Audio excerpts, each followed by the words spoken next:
इस हफ्ते पाकिस्तान के state run channel PTV news ने एक ऐसी खबर दिखाई जो देखते ही देखते वायरल हो गई। उसने क्लेम किया कि 4 इंडियन राफेल जेट कश्मीर के आसपास एलओसी के पास पेट्रोलिंग कर रहे थे और जैसे ही पाकिस्तान एयरफोर्स ने उन्हें स्पॉट किया, वे जेट पैनिक होकर वापस भाग गए। एक पल के लिए सोचिए, इंडिया का सबसे एडवांस डेडली राफेल जेट्स जो डेसॉल्ट के वर्ल्ड क्लास प्लेटफॉर्म है, वो सिर्फ स्पॉट होने पर डर के भाग गए। ये तो बिल्कुल इम्पॉसिबल है। पाकिस्तान की इस रिपोर्ट में सिर्फ सस्पेंस है, पर एविडेंस का कोई अता पता नहीं। पीटीवी ने ये क्लेम तो किया है, लेकिन ना कोई रेडार फुटेज, ना कॉकपिट रिकॉर्डिंग्स, ना ही कोई सैटेलाइट इमेज। सिर्फ ये कह दिया कि सिक्योरिटी सोर्सेस ने बताया। अब जब इंडिया और पाकिस्तान के बीच बॉर्डर्स इतने सेंसिटिव है तो हर मूवमेंट ट्रैक होती है, तो अगर ऐसा कुछ हुआ होता तो पाकिस्तान ने विजुअल सबसे पहले रिलीज किया होता, लेकिन अभी तक ऐसा कुछ भी नहीं किया है। तो इसका मतलब पूरा रिपोर्ट सिर्फ नैरेटिव पे टिका है। ये वही मोमेंट है जहां डिफेंस एक्सपर्ट के कान खड़े हो गए। राफेल का पैनिक मोड सुन के ही थोड़ा अजीब लगता है।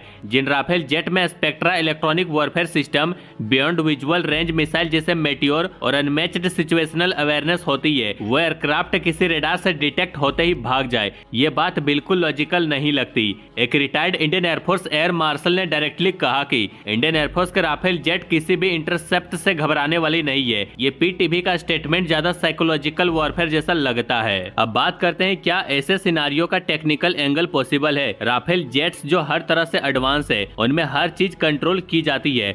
स्पेक्ट्रा सिस्टम उन्हें रेडार से ट्रैक होने से रोकता है और बियॉन्ड विजुअल रेंज मिसाइल की कैपेबिलिटी उन्हें सेफ रखने में हेल्प करती है। तो क्या ऐसा जेट पैनिक मोड में आ सकता है? बिल्कुल नहीं। अगर पाकिस्तानी रेडार ने उन्हें स्पॉट किया तो ये सिर्फ एक रूटीन इंटरसेप्ट हो सकता है, लेकिन पैनिक का वर्ड यहाँ टेक्निकल सेंस में नहीं आता। इंडियन एयरफोर्स के पायलट ऐसे सिचुएशन को हैंडल करने के लिए ट्रेंड होते हैं जहाँ उनके पास हर सिचुएशन का काउंटर होता है। इसीलिए इंडिया ने इस पूरे इंसिडेंट पर अब तक कोई कमेंट नहीं दिया है। एक्सपर्ट का कहना है कि कभी कभी ऐसे वीक प्रोपेगेंडा का जवाब देना उन्हें अननेसेसरी अटेंशन देना होता है, और इसी वजह से यहाँ सस्पेंस और बढ़ जाती है, क्योंकि जब एक तरफ से हंगामा मचा हो और दूसरी तरफ कंप्लीट साइलेंस हो तो पब्लिक क्यूरियोसिटी और बढ़ जाती है। एलओसी के पास इंडियन एयरफोर्स का कॉम्बैट एयर पेट्रोल चलाना रूटीन होता है, स्पेशली जब सिचुएशन टेंस हो। तो राफेल जैसे फ्रंटलाइन जेट का यूज एक स्ट्रॉन्ग डिटरेंट मैसेज होता है। ये मिशन इंडियन एयर स्पेस के अंदर ही होता है और विजुअल रेंज से अक्रॉस द बॉर्डर प्रेजेंस का सिग्नल मिलता है। यहाँ एक और सस्पेंसफुल एंगल निकलता है।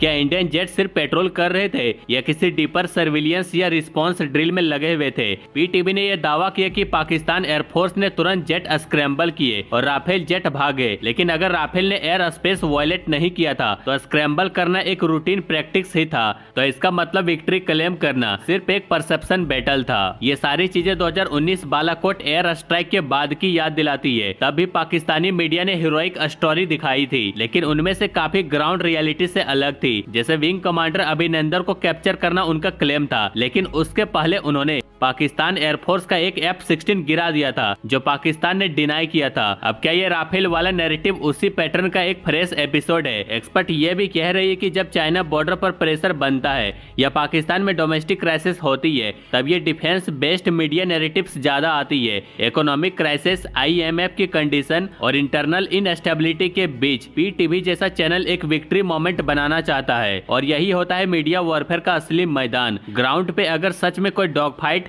इंटरसेप्ट या पैनिक सिचुएशन होती तो जाहिर से बात है विजुअल लीक होते, मीडिया फ्रेंजी होता और दोनों तरफ से स्टेटमेंट आते, लेकिन यहाँ सब कुछ एक तरफ से ही हो रहा है। राफेल जेट्स घबरा के भाग गया, ये एक ऐसा सस्पेंस है जिसका क्लाइमेक्स प्रूफ के बिना अधूरा है, और जब क्लाइमेक्स अधूरा हो तो सबसे बड़ा सवाल ये होता है कि कहानी रियलिटी पे बेस्ड थी या सिर्फ इमेजिनेशन का एक कलरफुल वर्जन है। आपको क्या लगता है, क्या पीटीवी की रिपोर्ट सच्ची थी या सिर्फ मीडिया गेम का पार्ट है? इंडिया के मिलिट्री मॉडर्नाइजेशन पर अपडेट्स के लिए बने रहिए। बाकी लाइक एंड सब्सक्राइब जरूर करें।